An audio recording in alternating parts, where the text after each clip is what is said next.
We're bad guys. It's what we do.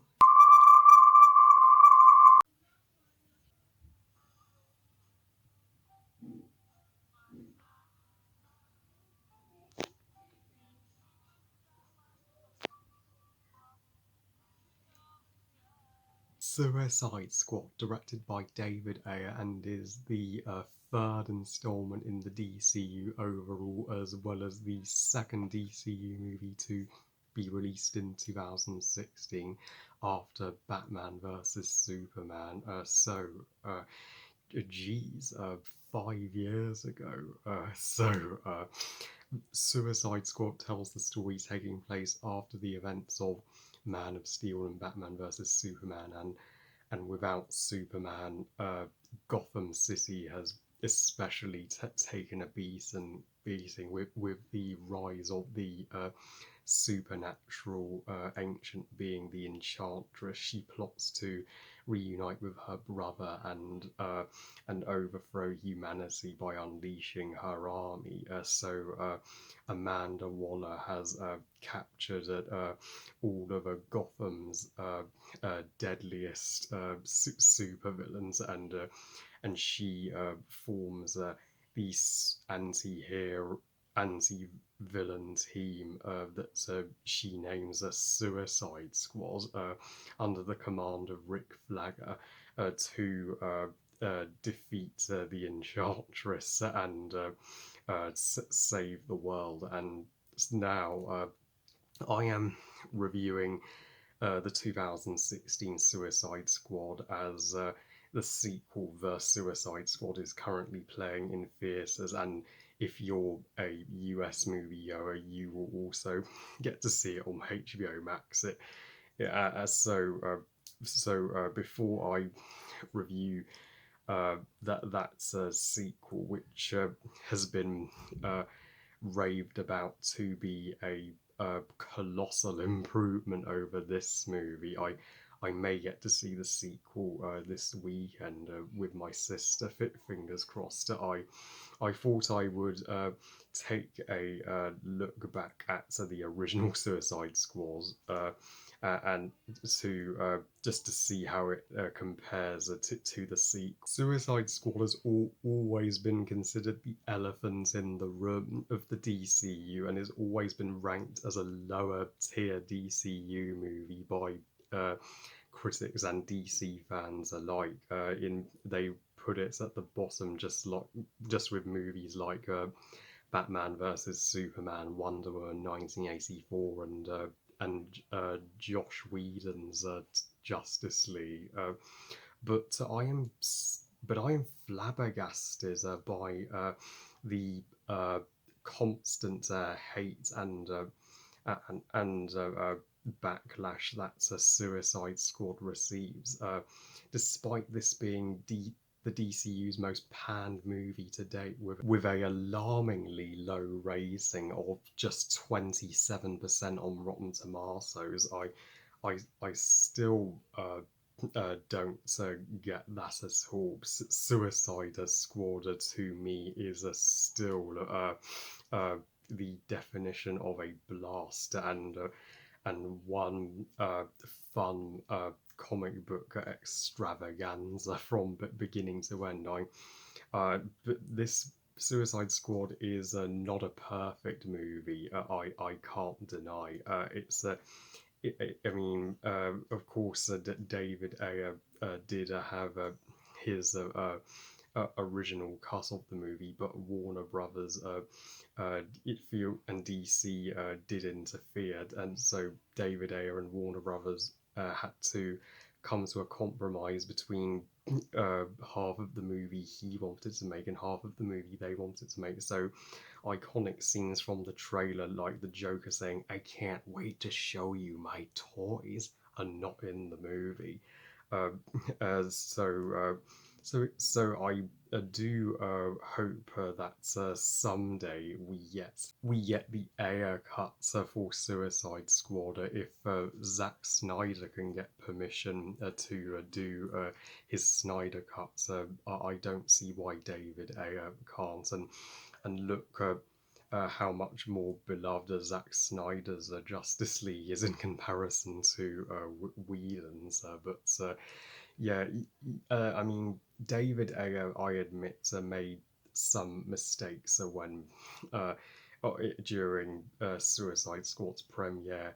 Him going F Marvel uh, was going a bit too far, and it was he didn't need to get that competitive with Marvel just because Captain America: Civil War was uh, was way more highly regarded by critics than both DCU movies released that year.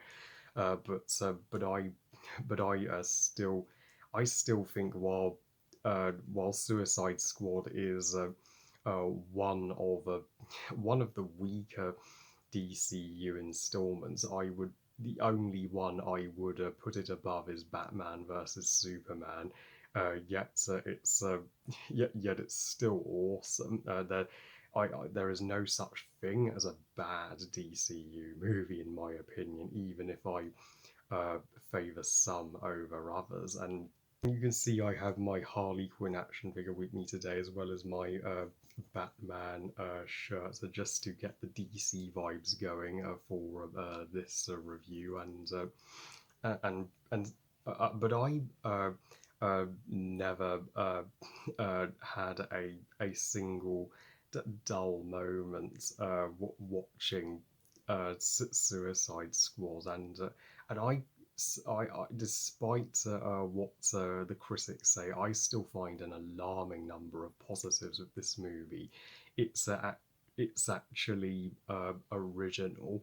Is beyond creative, and it is not afraid to go all out with its concepts, and and it took a risk being rated 15, being rated above a PG 13. It also has some of the most stunning makeup and costumes in a superhero flick period. You can see why it got the Oscar nomination, and you can't fault any of the cast, especially not Margot Robbie as Harley Quinn, who is the absolute star of this movie and of all of the Suicide Squad based movies in the DCU.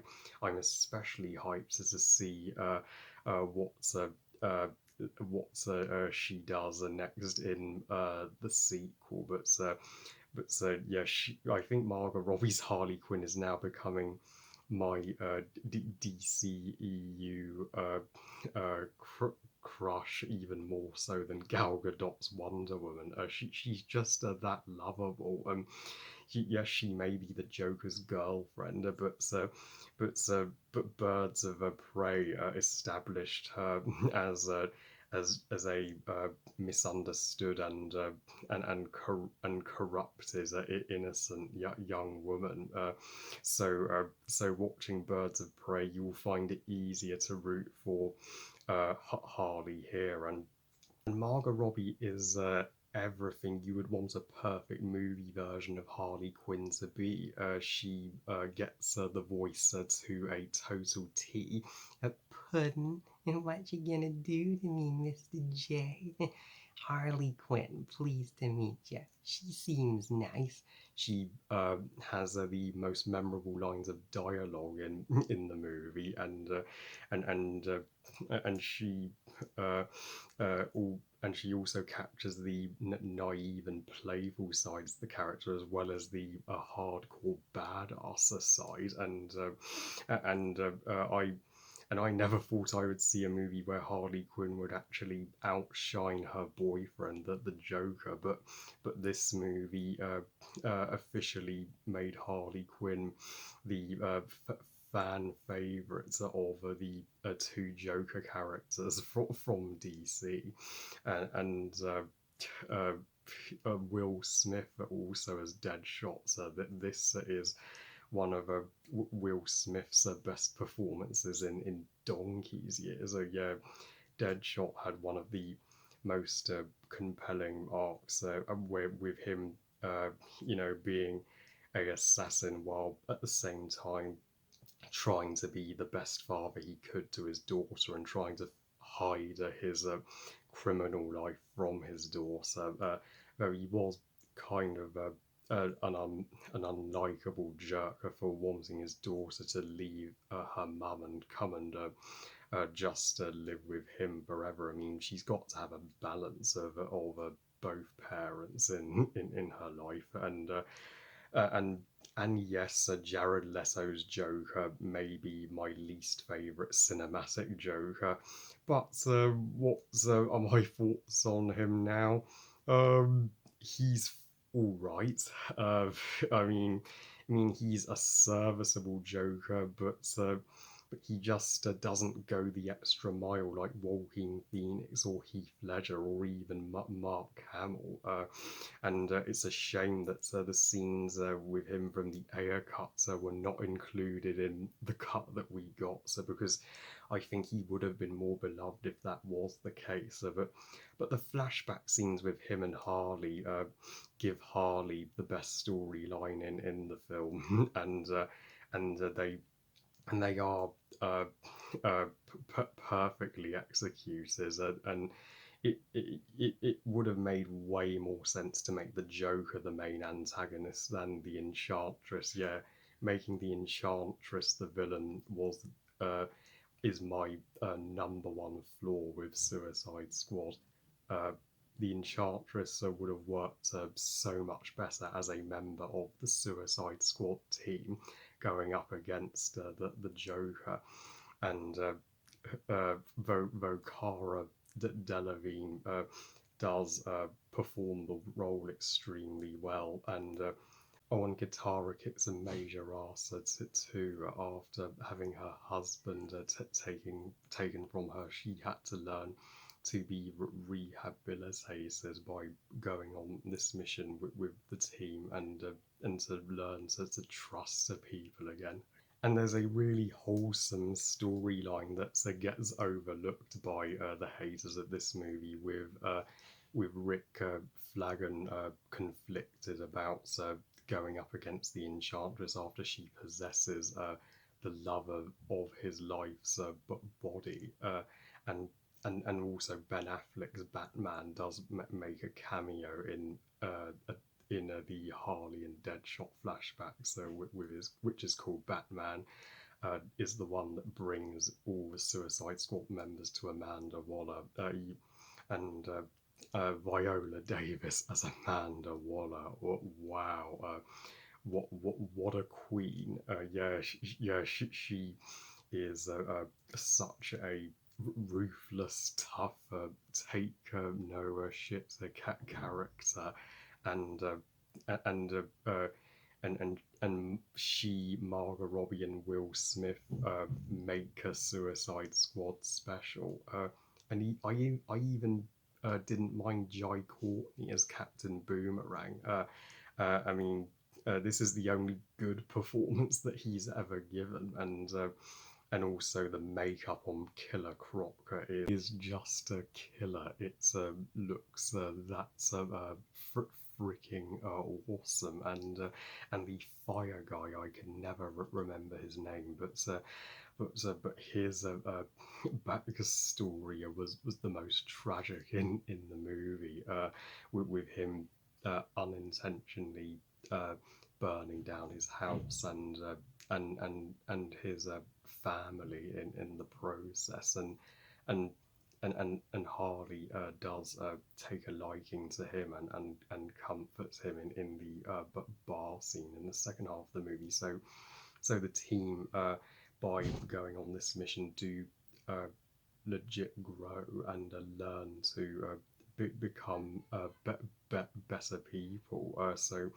Suicide Squad is a is a solid redemption supervillain story, and the movie does take like 50 minutes to get to the actual mission in the city, sure, but I think all of the introductions to each of the team members are wildly creative with the colourful subtext and the uh, awesome Guardians of the Galaxy like humour thrown in there. This may not be directed by James Gunn, but it feels like it. And but once we get to all the action in the city, this movie has the pacing of light speed. So there was not a single boring moment in Suicide Squad for me, and the soundtrack is it also rocks from the you don't own me theme for Harley Quinn to inventive use of Bohemian Rhapsody in both the trailer and in the final scene of the movie when the Joker is revealed to be alive and breaks Harley out of her cell, which ties in awesomely to Birds of Prey. Yeah, this is one soundtrack that will get you rocking to it. So overall, what's so bad about Suicide Squad, guys? I'm getting into full DCU defense mode here, but I really don't think this movie is the mess or disappointment that's so many make it out to be. I I'd even it may not be the flawless Suicide Squad movie that we deserve. I mean, it does feel like at times Warner Brothers were interfering to please a test audience, but at least Warner Brothers and David Ayer tried, and it does show in the final product that we got. I give Suicide Squad 4 stars out of 5. Great movie. So yeah, if I can like even the most hated DCU movie, I will be stunned if there is ever a DCEU movie in the future I don't like. Well, I love you guys. Thank you for watching. I hope you guys enjoyed this review. And what are your thoughts on Suicide Squad? Are you with me and that it's vastly underrated, or are you on the side of the critics? Please comment and let me know. Please like this video and subscribe. Please follow on Twitter and on Instagram. And I'll see you next time when I review the sequel, The Suicide Squad, which looks even better. And remember, movies are us. Bye, guys.